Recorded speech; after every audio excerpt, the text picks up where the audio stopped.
I just bought the autograph copy of Billy Idol's new CD and album. Check out Talk Shop Live. This is a full-length album that features 9 brand new killer tracks. Is entitled Dream Into It and officially releases Friday, April 25th. The artist, of course, I'm referring to is the great Billy Idol, and Rock and Roll Channel fans can purchase their copies right here and right now. And as his way of thanking you fans, the man himself, Billy Idol, has graciously agreed to personally autograph copies purchased here on Talk Shop Live. Just click the shop button on Talk Shop Live.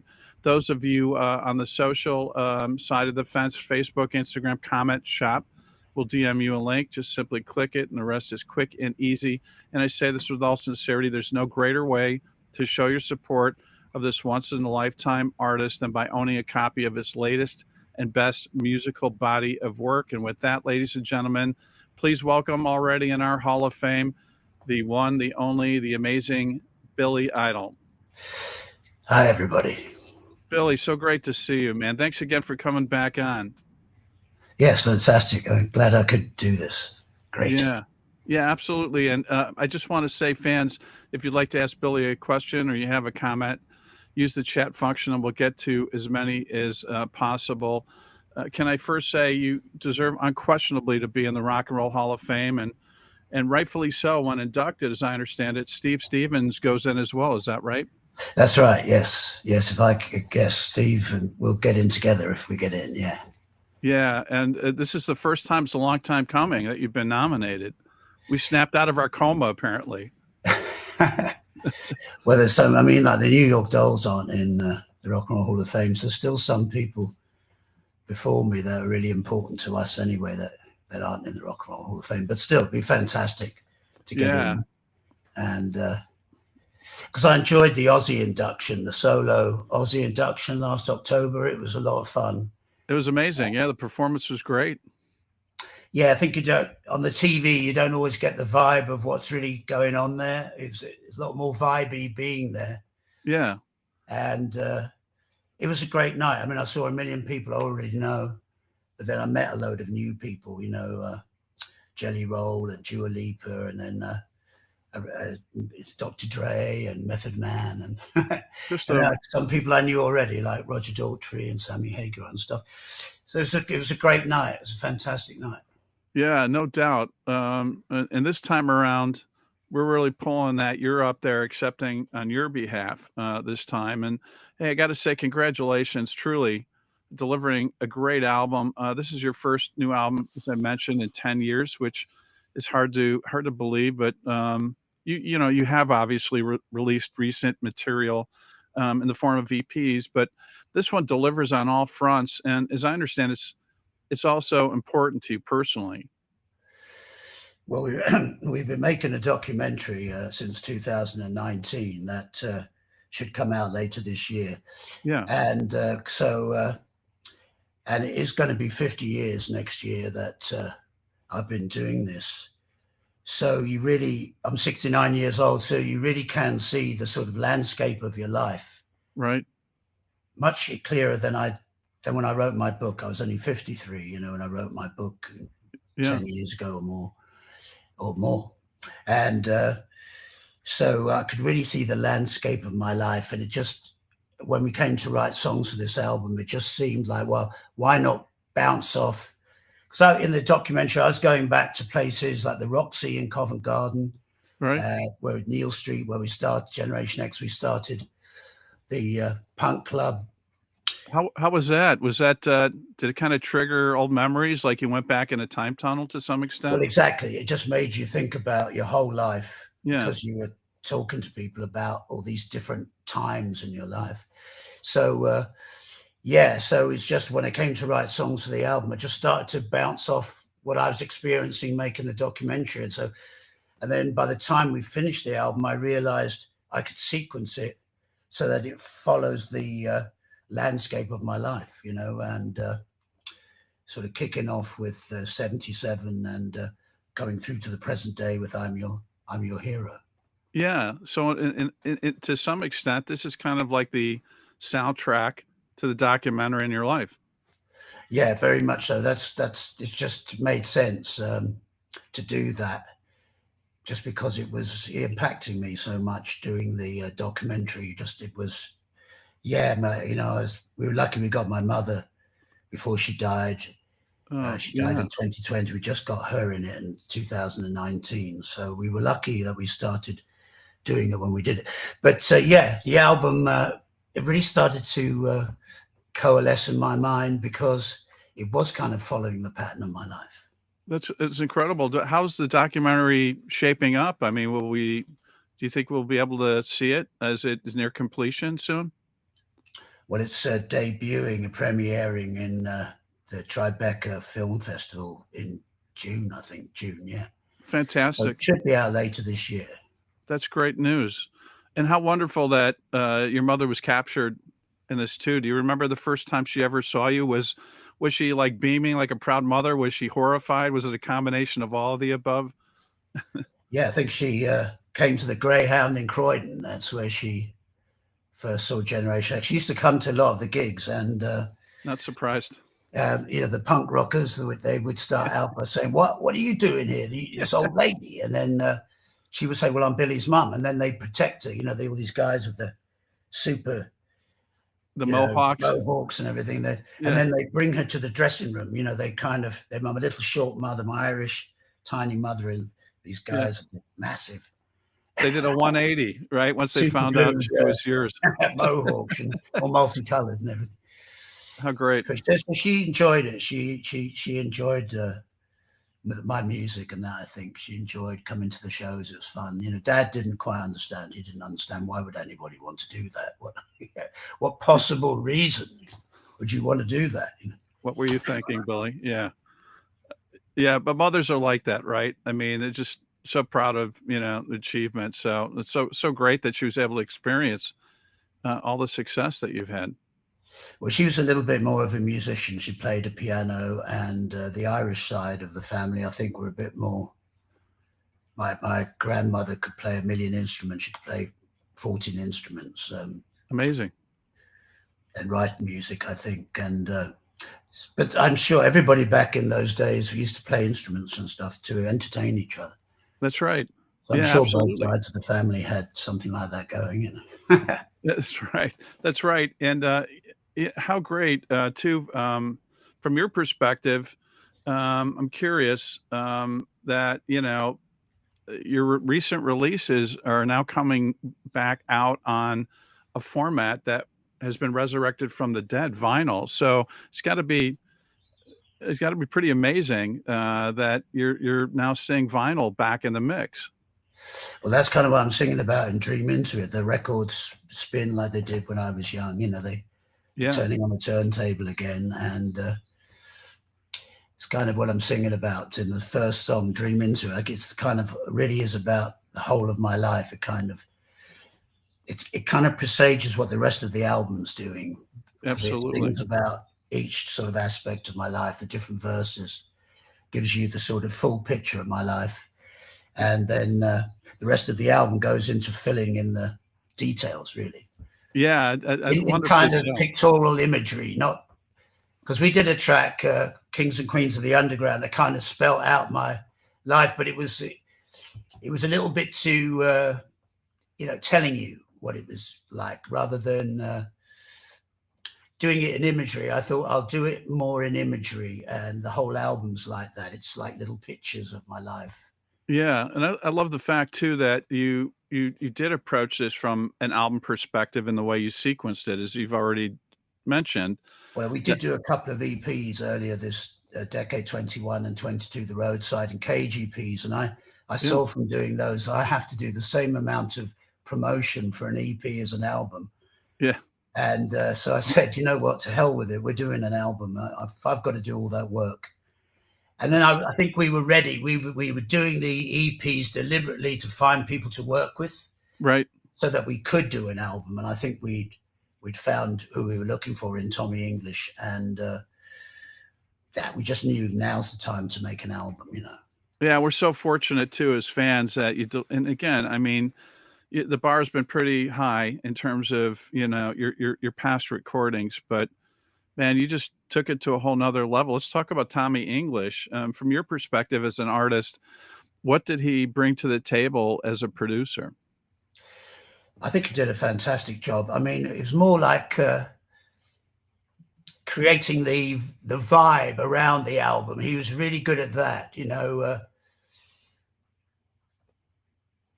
He just really, I don't know, it's hard to put it into words, but he did a fantastic job at facilitating us making this record. He really made it possible in a way by giving us the right surrounds and that. And we did it in a little room that he has in his home. So it was very much a do-it-yourself record. And then towards the end of the album, we went into a studio and did some drums and a little bit of vocal, but a lot of it was done in his little room. Yeah. Rather like how we made Cyberpunk many years ago, where we made it in my house, you know. It's not so kind of full circle there. Yeah. I love that.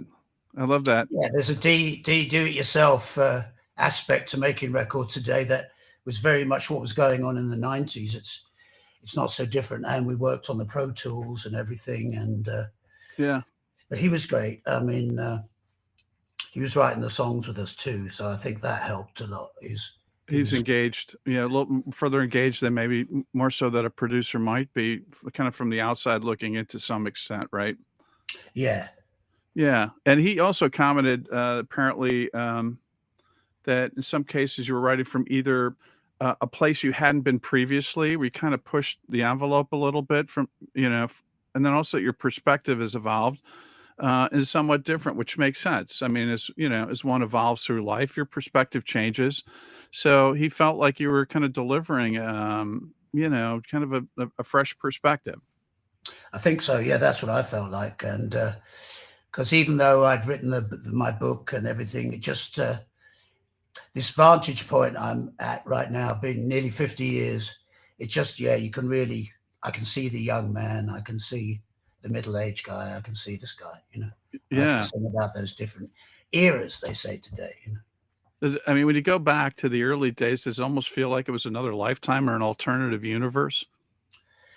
Like a tiny bit, yeah. Yeah. A little bit, yeah. It's kind of wild when you look back and go, wow, and a lot of things worked. And that's what was, a lot of things you weren't sure were going to happen and whether they'd really play out in a way you hoped. Looking back, you could really see, wow, a lot of those things coming to America and restarting my career here in America. Right. Because I could have stayed in England, but I think what would have happened was in England, things go through really fast. I mean, an album can be over in a couple of months in England, whereas here it's only just getting going. That's right. And so a lot of things like coming to America and sort of restarting my career, I didn't really know how that was gonna happen, but I just knew if I stayed in England, it's likely people are sort of used to you. They've seen you. They've already seen you. They're on to someone new. Whereas if I came somewhere else and had success here, I could go back to England and say, now what do you think? And that's kind of what happened. So it was the right move to make, in terms of my own country and for myself. It was the right move. And that's what I could see looking back. You could see a lot of these things you did they worked out. They were the right idea, There's some screw ups as well, but yeah, well, there's no roadmap, right? You had a vision, man. You kind of paving your own road, which is pretty amazing considering how successful it ended up being. Let alone, I can't imagine when you first had this vision, when you were in New York and kind of piecing it together, that it would last all of these years. I mean, your music, as a performer, has sustained close to 50 years now. It's incredible. Yeah, and I mean, a lot of the songs have really held up too. I mean, they don't get old. That's what's kind of wild. I would have thought they would get old, like you'd be sick to death of them or something, but it's not like that at all. There's a freshness to them. I don't know, whatever we did back then was right. And that's why they still work today, because something about what we did initially was right, That's right. Yeah, sometimes also the songs, the production, speaks to that era, but doesn't, age well, right? It feels like it could be dated, even though they still are great songs. And that's what's pretty amazing about your accomplishments. Yeah, and then when we came to this album, we didn't want to redesign what we do. It was more like, let's just make it fresh. We just got, the MO was to not repeat ourselves necessarily, not repeat what we did in the past. I mean, still dancing as an element of Rebel Yell, I suppose, but a lot of the rest of the album, not necessarily. But at the same time, we didn't redesign what I do. We just tried to play to our strengths. Yeah. And I think it worked. That's what I think it worked. What we were trying to do worked. And I think when you hear the record, I hope that's how you feel. That's certainly how I felt, man. Top to bottom, I was fortunate enough to be able to hear it, in advance of the release. The material, the strength of the material, top to bottom, I mean, speaks volumes for sure. I got to ask you, yours is the most valuable instrument in rock music, and it can't be replaced with parts, right? You can replace guitar strings or a drum head. And through the years, man, you put it all out there. It seems almost like, Billy, you've defied modern medical science. And today I'm just curious, how do you approach caring for that valuable instrument, that voice? Well, I started to I realized in like towards the end of the 80s, I had to start putting back in, so even if I was getting out there and stuff, I was training myself. In fact, I had a bit of a pact with myself initially. It was like, if you train really hard, you can get high. I was training like a madman, But then after a while, the sort of discipline of working out and stuff, when I did start giving up drugs and stuff, it all really helped. And I was always putting back in whatever I was taking out. I was always putting back in, and I think because I have to think about, this is the instrument really. I have to have all the energy on stage. I have to these days I can do whatever I want. It's just I have to plan things out. You just have to package your energy. That's what you have to do. Because if you hit a brick wall today, you hit a brick wall. And when you were young, you could go through that brick wall and keep going. But it's not like that. So today you have to parcel out your energy. And as long as you parcel it out in the right way, you can do everything you want to do. You just have to really sort of plan it and think about it.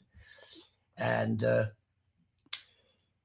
but I do exercise and stuff like that. I do a lot to keep myself where I've got that sort of energy where I can deliver. Yeah, that's great. Sounds like you need to write another book on how to inspire singers and entertainers and how to take care of themselves through the years. I would like to write another book, because you're not a true author until you've written 2 books. So there you go. So I would like to write another book. That's your homework assignment, Billy, from the show. We need a second book. Oh, okay, right. We would love to see that. And I have to ask you too, when you go out on stage, it has to be incredible when you're peering out at the audience and you not only see the fans that likely were there kind of from the beginning, but a range of multiple generations of fans, especially the younger ones. You're now a grandfather, which is incredible, right? I think 3 grandchildren, if I'm not mistaken. So it's got to, 4. Congratulations. I missed the 4th. 3 girls and a boy. Yes. Congratulations. And it's got to be heartwarming to you to see that you're spanning multiple generations of fans when you go out on the road.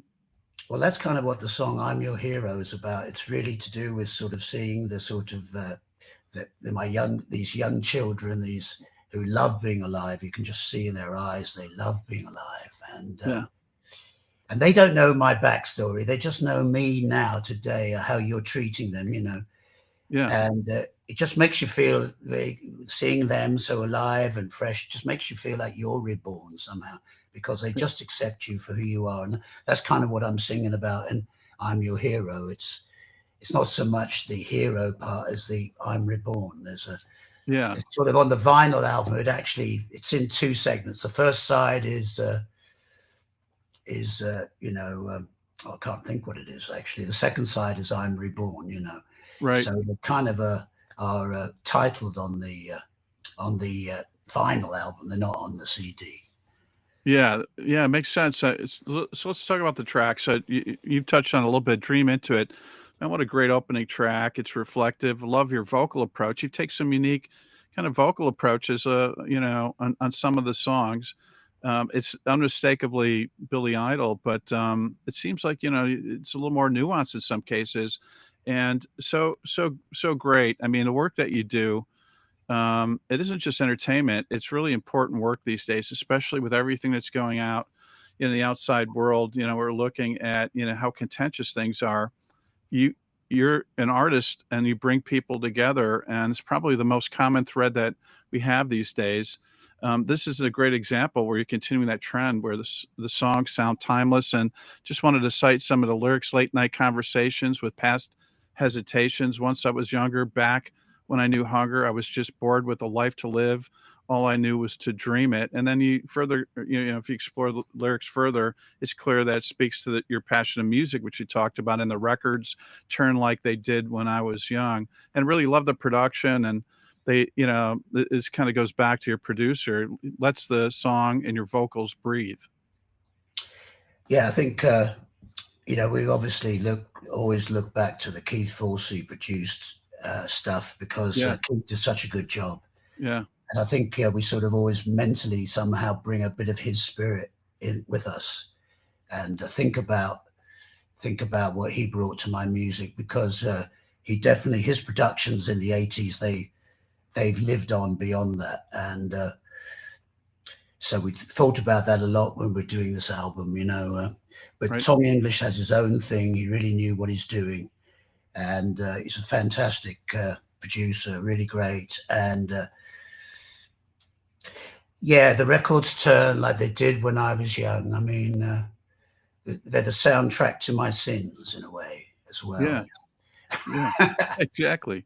I love that. And that segues right into 77, and how great that Avril Lavigne is on this track. And what a great pairing, the two of you. It's such a feel-good track and great hooks, and it feels familiar musically.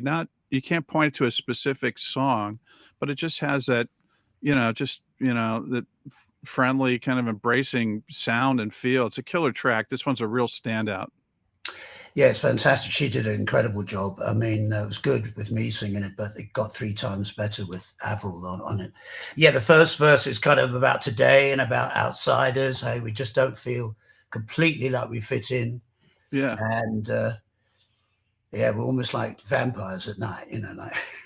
Right. And you also reference it at the same time, even though we don't feel like we fit in, this is our time, this is our shot. We've got to own this time. We've got to take it grab it and own it. And it just made me think about, well, then my verse, I'm singing about the sort of time when I was young, and how England was very much polarized, and people were kind of at war with each other. The different sort of polarized groups were fighting each other. It devolved down into the youth groups, the punks, we were more inclusive of people who were outsiders, and but they say the skinheads were very sort of fascist, right wing, and hated us. And then the Teddy Boys just hated us because we wore the rock and roll clothes, but not in the way that they thought we should wear them. That's so right. There used to be this kind of warfare down the King's Road, and that was our time. That was when we were kind of fighting for our existence in a way, fighting for a future, which they were telling us there was no future. And that's what 77 is all about. And then the album continues on with Too Much Fun, because when I came to America and I started having a lot of success, I was kind of overdoing everything a bit. Yeah. Really living the rock and roll lifestyle 24/7. Yeah. And you weren't alone though, Yeah, exactly. No, it wasn't just me. Yeah. So that's what we're kind of doing. We're singing about my life as it goes along. And then you get to Wild Side and stuff, where you're kind of singing about relationships, how you're starting to realize the drug addiction and stuff is kind of destroying, the relationships you've got, and how there's a wild side that can't be contained. And that's difficult when it comes to relationships. Right. And then with people I love, I was singing about, well, even doing this thing I love, doing it, I was frightening my parents to death by doing it. Yeah. Because, the day I told them I was leaving university and joining a punk rock group, they they knew what rock and roll was, but did they really know what a punk rock group was? Yeah. I don't think Probably they did. not. Yeah. They sort of went to pieces a bit. Yeah. And so you kind of knew, even sort of doing the thing you loved, you're gonna hurt a lot of people in a way of your family, and that you can't always be there for a lot of family kind of functions and that, a lot of birthdays and anniversaries. And I'm in the middle of nowhere on the road half the time. No question. Yeah. You want to be there, but you can't, so that's what People I Love is kind of about. And another great Give Me the Weight. It's kind of about my daughter has had, my daughter and a son of mine have both had grandchildren, and I've sort of been helping them with their families because I don't know if they could afford. My daughter, I've helped her to buy a house and stuff, and that's I don't wonderful. think she could afford that, and but it's helped them a lot. Yeah. And that's what I'm talking about, carrying the weight. I'm in a position to, with love, to carry the weight between us, and it's a wonderful gift that you were able to do, the provider. Yeah. Yes, it's something I hoped I could do, and then you, the fans, really have enabled me to do that. That's why my dad was like that. He was great at being Mr. Broad. I'm not so fantastic. He was great at being Mr. Broad. So I'm enjoying thinking about all of these different things, different aspects of my life on the record, and putting that into the lyrics. Yeah, because I have kind of overcome the hump of drug addiction. I may not forever. Who knows? You can always go wrong, but I think I've overcome it in some ways, or at least given myself a sense of discipline so I can say no when I have to. That's and that's kind of what I'm thinking about, and Give Me the Weight as well. I sort of found out that the drug addiction isn't the best thing in the world, and the best thing I could do was get away from it. And it took me a long time to really sort of get hold of myself, but I've managed to do it. And then that's what I'm singing about, and I'm Your Hero as well, that I've kind of overcome this thing that was dragging me down. It's not completely over, because you never know. That's right. If it's going to drag you down again, Yeah. But you have that awareness, so at least you've got that foundation to remind you what it was like before versus what your life is like today. Yeah. And hey, let's hear from some of the fans, if that's okay. Great. Love to. Yeah. So you've got a lot of them out here, which means, what that means, Billy, a lot of people not working, but they're on the clock, so you've given them a little bit of a vacation during the work week. And Eileen is just really happy that you're taking the time out. I imagine you're in the midst of, also rehearsing for the tour. So we really appreciate it. And Rex saying this is absolutely killer. And again, it really appreciates, that you're taking the time out. And Eileen is saying, Billy, you're nothing but great memories for me and my husband. So even if you can imagine that, brought people together. Greg, that's what music did for me. Yeah. It brought us together in the 60s and then the 70s. It really did. It was something that we used to kind of help to guide our lives, really, was the music we were listening to. It was very much like that. And then sort of we loved the music revolution that was going on, and we were part of it as fans. And then getting into a band and in the 76 and starting to write your own songs, and then pushing the glass, so to speak, like in a seance, we started to push the glass and make it say what we wanted, There you go. And going from being a fan of the music revolution to being part of it was really exciting and just incredible. And then just watching things gradually, going from playing clubs to whatever, Yeah. Like Rebel Yell Tour, we started out in clubs, and then with small theaters as Eyes Without a Face got really big, and then Flesh for Fancy. We ended up in arenas by the end of the year. We did a year-long tour. That's mind-blowing, Billy. All of it working and sort of feeling that excitement you get from an audience. Yeah. Because they're getting what they want from you.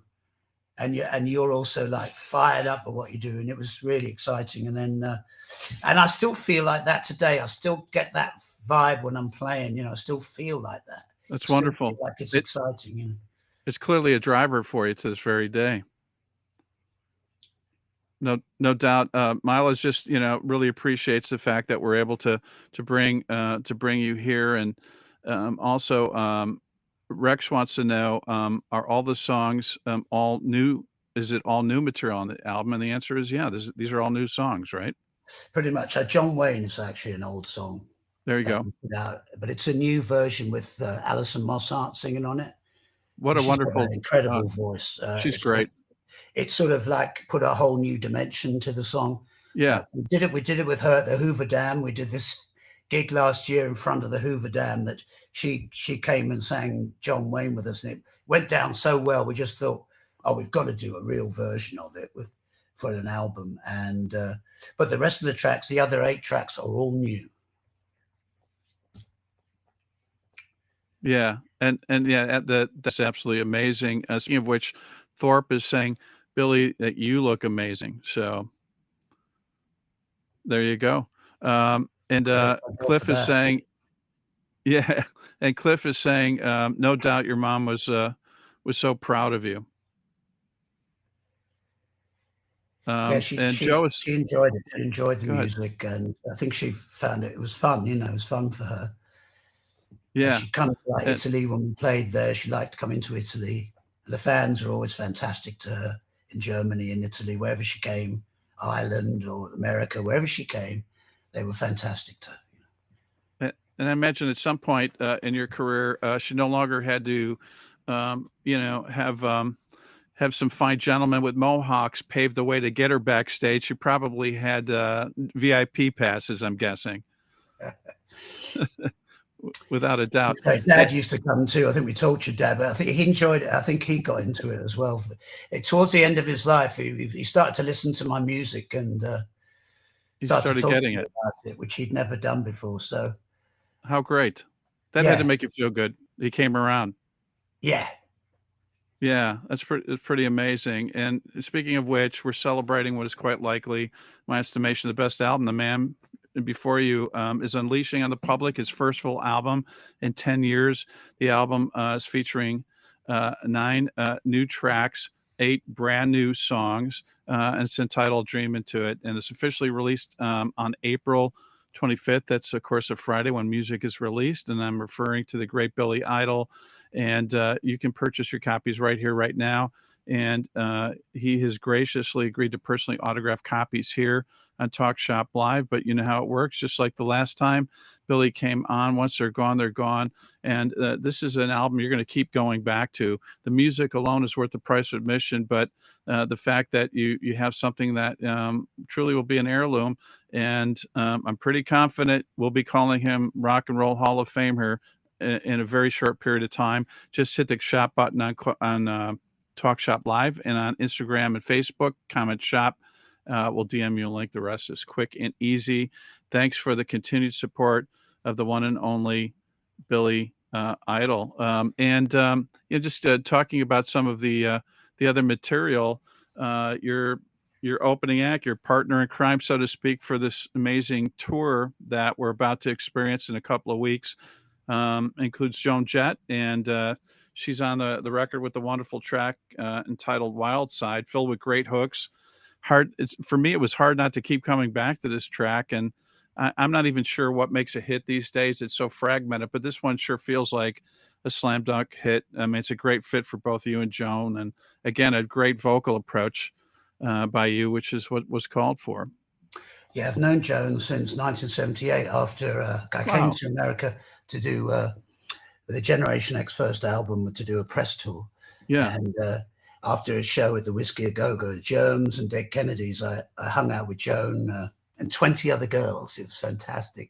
It was good to be you, Billy. 1978, and then we've done shows together, but now we're going to do a tour together. So, and she's on Wild Side, so hopefully we'll do that. That would be amazing. So this is the first time you've toured together? Yeah, we've done shows together, but we've never done a tour. So how great.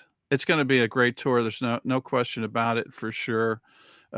Yeah, we were talking about People I Love, this driving rocker that delivers a great vocal and a message that surely feels heartfelt. And I just want to cite some of the lyrics. Why do I keep pissing off people I love? It hurts like hell, for heaven's sake.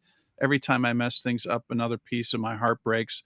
The way it is, just the way it always was. I got to find a way to stop pissing off people I love. It almost feels like some of this was cathartic, like it was therapy for you to kind of go through the course of time and how you've evolved. It was a bit like that. I mean, the documentary was a bit like that.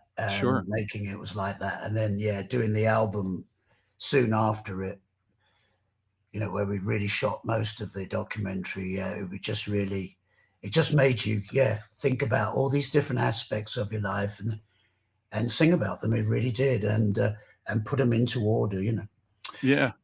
But that's right. I mean, there's elements you just can't always be there doing this job. You just can't always be there at all these family functions and stuff. And I couldn't be at my daughter's graduation for one reason or another.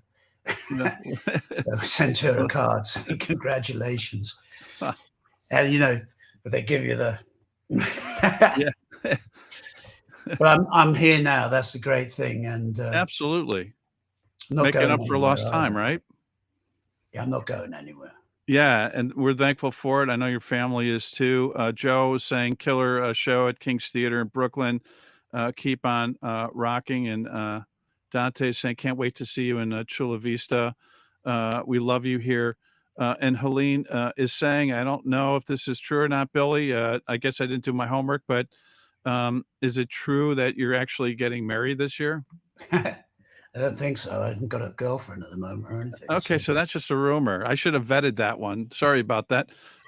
Maybe she's trying to pine for it. You know, she's looking to see if she can kind of insert herself in that potential marriage. Nice try, Helena. No such luck. And Helen is saying that by some fate, she got off today from work, and so she's spending her day off watching you right now. Oh, okay. Happy day off. Great. I'm glad. That's right. I hope you keep your job. I hope it was approved, and you know, and with you know, when payday comes around, pull that trigger and pick up this amazing new album from Billy. Give Me the Weight. This one is like an instant anthem. It's impossible when you listen to it to not want to dance to this one. And great lyrics as well. Did you write the majority of the lyrics in these songs? Yeah. I think that was I had to. I wrote. Yes, I just had to really come up with it, and it was easy to think about watching. You know, doing the documentary and everything. It was easy to think about these different times in your life where you've kind of screwed up a lot in lots of ways, but I've come through all that, and that's kind of what Give Me the Weight is singing about. And then in the verses, and then the choruses are about I'm here today to help with the people I love, sort of thing, whoever you are, you know. Yeah, I love. I mean, the lyrics are pretty powerful. Tried every party, but they only made me crazy. I loved 1,000 girls. It only made things worse. Tried every drug until they didn't elevate me. Drank every bottle, but they couldn't quench my thirst. Till you came, gravity changed, and the chorus Give Me the Weight when it gets heavy. Great lyric. Yes, it was. It was easy to bounce off the documentary. That's what I was doing, and bouncing off my own life. Yeah, and putting it into context. Yeah, and fans will be beaming when they hear this one, Billy. I mean, and there's an over-the-top ending. This is classic Billy Idol. So kind of revisiting kind of your signature sound. Great track. Yeah, that was the thing. Yeah, we didn't want to redesign what we did. Yeah. Because there's nothing wrong with what we did really in the past. But it was like, how can we do it and keep it fresh? And I think we pulled it off. That's what I get the feeling that and the songs seem to be equally as good. I mean, that's how I feel about it. So I'm hoping that's how other people feel about it. Sounds like that's what you're saying. You nailed it, sir. Which is great, because you just don't know when you're making a record how people are going to feel about it, you know. Absolutely. Yeah, you're kind of in this vacuum. Starting to find out, you know. I'm telling you, you hit a home run here too. Fans are going to absolutely love this record. There's no doubt in my mind. I'm just curious, when you're, as a songwriter, you're starting out with a blank canvas. I know you worked with some other writers on this album, including Steve. But is it start with like a random idea where a thought, a lyric, or a melody line, or something pops in your head that kind of starts the ball rolling, or do you sit down and say, "Hey, we're going to try to write a song," where it's like a workshop approach, or is it a combination of both? It was a little bit like a workshop. Yeah. I would basically come in with a bit of like, oh, which part of my life I wanted to sing about, and then start talking about it, Yeah. and talking about, and from that we sort of cull the lyrics, because just sort of talking about it, it just brought things out that you could put into the lyrics just by chatting about it. And I would do that every time we sort of had a writing session. I would like think about a different time period and what I wanted to say about it. Like Too Much Fun. I'm in a motorcycle social called the Too Much Fun Club. Is that right? It's a bunch of guys who are in like hardcore motorcycle clubs who now, somehow they're alive, Yeah. And like we were living lives where we were trying to have and hopefully having too much fun, but we're still here. That's wanting right. that, we just want to be alive to do it, Yeah, we have to be a little sensible, the human body is not conditioned to take that kind of a beating, for we're lucky 60 or 70 years. We came through, and then that's kind of the reality of that song, singing about that time period when I was overdoing everything and kind of enjoying it. I was a young guy. Yeah, I could do it, you kind of knew you could only do that I kind of knew you could only do that for a certain amount of time. You couldn't stay like that forever. that's right. It's so amazing that common sense prevailed. Not everyone could say that was the case. Sometimes it's a runaway train, and you don't have that thought process. When I was like it, when I was a bit high, and that I was always thinking there's a period you can do this for, and then it's amazing. It's going to get old. That you had that thought honeymoon period, and then when things open up, there's kind of a honeymoon period. Things open up, yeah. And then they start to close down as well, right? And so you've got to get away, or they'll close everything down completely, and then there won't be any more records or music or anything, Game over. So thankful that we're here talking about this record and that you had that presence of mind. You mentioned "I'm Your Hero." This is an anthemic track, and it again, kind of keeping with the theme that you mentioned, it feels like a fresh approach musically and lyrically. But in this one, I thought was really cool in that, it was almost spiritual, if not almost like if gospel morphed into rock and roll. It's not a gospel track, but I don't know if I'm capturing it well, but it just felt kind of spiritual. And the whole vibe. We start out with a sort of a choir almost at the beginning of the song, singing that chorus. Yeah. Me with a bunch of other, I think some other female voices. Yeah. And in the background. And it really is singing about, me coming through a lot of the stuff I was doing to myself, and sort of realizing I'm not completely clear of what I did to myself back then. Right. There are sirens on the rocks trying to drag me down. I know that. I know there's things about me I could sabotage where I am. I have to be really careful in a way. Yeah. I have to sort of be mindful that I'm not out of the woods completely, but that's what I'm kind of singing about in "I'm Your Hero." But at the same time, this feeling of rebirth, I want to hold on to that. Yeah. Yeah, I really got that. But the bad side of me drag me down. That's kind of what I'm singing about. I want to go forward. And the music is helping me to do that. And then having this relationship with Steve Stevens where we fire each other up today as much as we did in the past. That's great. That's pretty incredible. I couldn't have imagined that, but I knew when I met Steve that he could do everything I wanted. Yeah.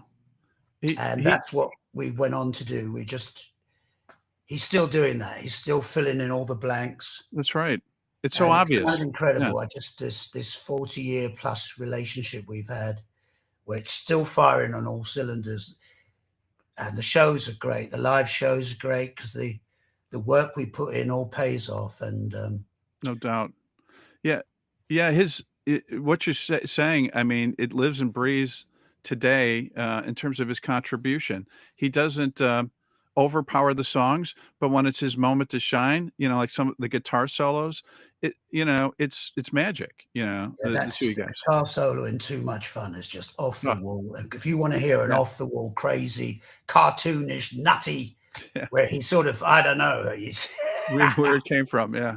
It's kind of incredible. And that a lot of the guitar playing on this record, I think Steve just really grabbed hold of everything and just gave you everything he's got. I mean, that's what it sounds like to me. Dug down deep.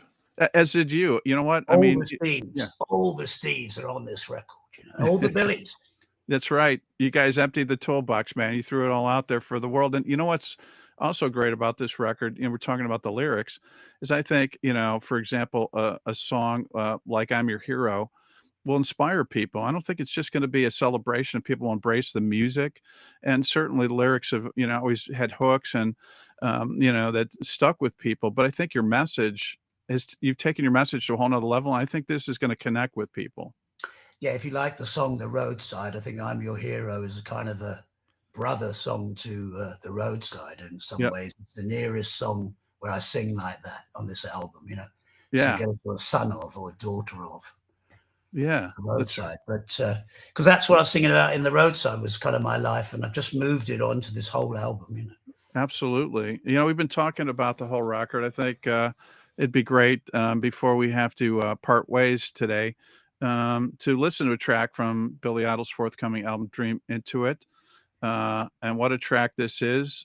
Here is Still Dancing. Let's roll the digital.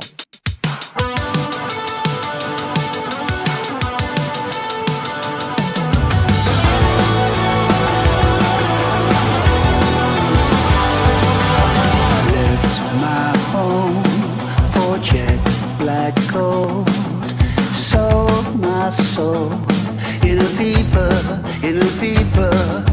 change my name, a suicide game, machine guns on my t-shirt, it's been a long ride, but the ride is all I know. I'm still dancing, now I am alone. Everything I need next to me, right here in my phone. I'm still dancing, now I'm in control. I got everything I need next to me, from LA to Tokyo. Say yeah, yeah, yeah. Say yeah, yeah, yeah. Say yeah, yeah, yeah. I'm still dancing. Plastic bag full of clothes turned to ropes in the ether.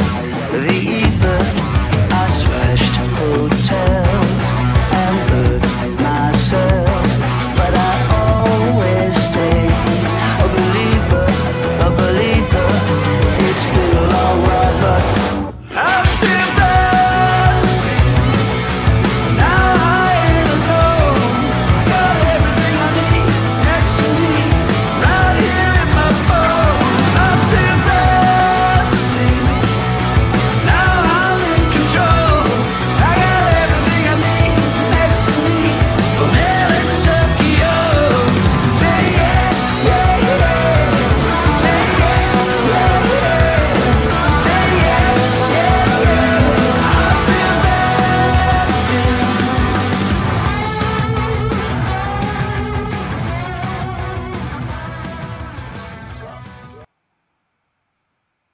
Yeah, I know fans are really upset. They're like, Steve, why can't we hear the rest of the song? You know how it works. If you've been here before, you actually have to buy it to hear the rest of the song. But man, I mean, where do you start with this one? I mean, first of all, what a great video. And this is an instant Billy Idol classic, man. You delivered, I mean, one of the best songs, of your career as far as, this will stand up to the best of them. Vocal is over the top great. Billy and Steve shines as usual. It hooks, it rocks. You want to dance to it. It grabs a hold of you and it doesn't let go. This one is worth the price of admission. Billy, this is where you insert the mic drop, man. Game over. What a great track. Fantastic. Yeah. I mean, hopefully that's a good sign that it shows you the spirit of the album. This is the first track people have heard, really. Yeah. But the album will be out on April the 25th, so it's right around the corner now when you're going to be able to hear the whole record. So. Yes, I guarantee you folks, you will not be disappointed. You know how to get a hold of me if you're not happy with the record. That's how sure I am that you're gonna love it top to bottom, and Dante's saying, "Thanks to your music as a Gen Z guy, I've been able to bond with, even more so with my mom to go to your shows. You're bringing family together, Billy. Who would thought, you know? Wow. That's amazing." I love that. Fantastic. It's great to think that. I mean, yeah, music did that for me, you know. Yeah, yeah, and, there was a Maya, is a 17-year-old girl that's watching right now, fell in love with, your music. She says, "I have every '80s and '90s, cassette." There's a throwback, in terms of formats, and she was given a cassette player, and she's saying, "Your music has defined moments of her life, and her crazy dream is working with you." So, Billy, not only have you had somebody that tried to move in on you to get married, you have somebody that wants to actually work for you, I guess, on the road crew or in some form or fashion. But man, you're impacting a 17-year-old girl. I mean, that's pretty powerful. Yeah, pretty amazing. I could never have imagined that, you know. No doubt for sure. Yeah. Yeah. And thanks to Katie, Cliff. I mean, everyone that's been here. I mean, we're so fortunate to have Billy on, and he's delivered, as I said, I think his best album, top to bottom, in his career. 9 brand new recordings, 8 brand new songs. It's officially released on Friday, April 25th.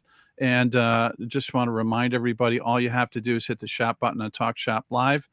And the rest is quick and easy on the social side of it. Just comment shop. We'll send, DM a link. Just click that on.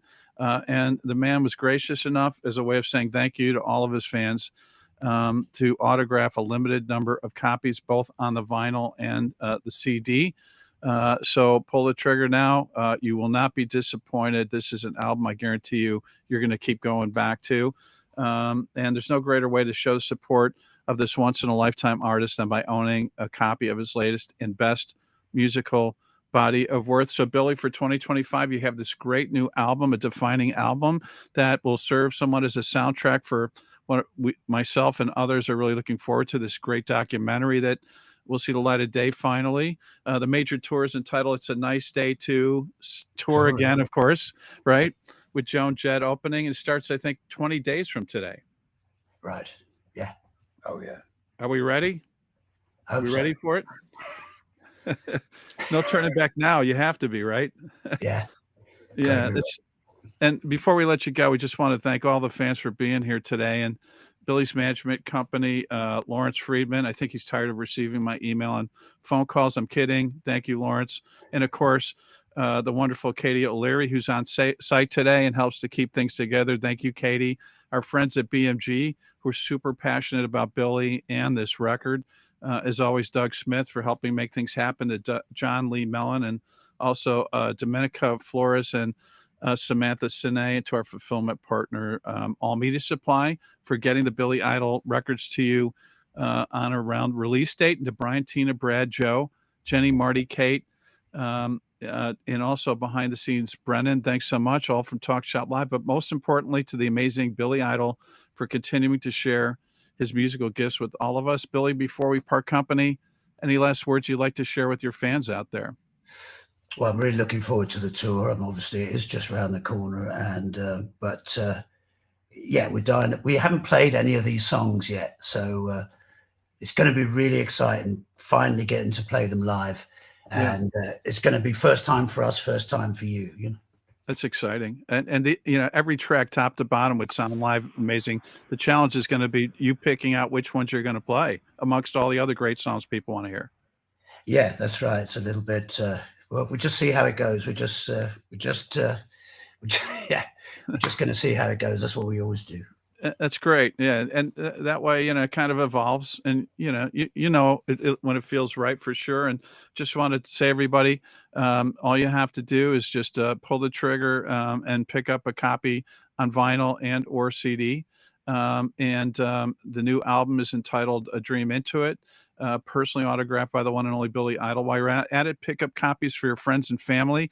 You've heard some of the comments from our friends today that mother and daughter goes to a Billy Idol show. It brings families together. These are unique gifts, the gift of music that will last a lifetime. Your friends and family will thank you for it. And I have on a good authority, especially this record, it will enhance their quality of life.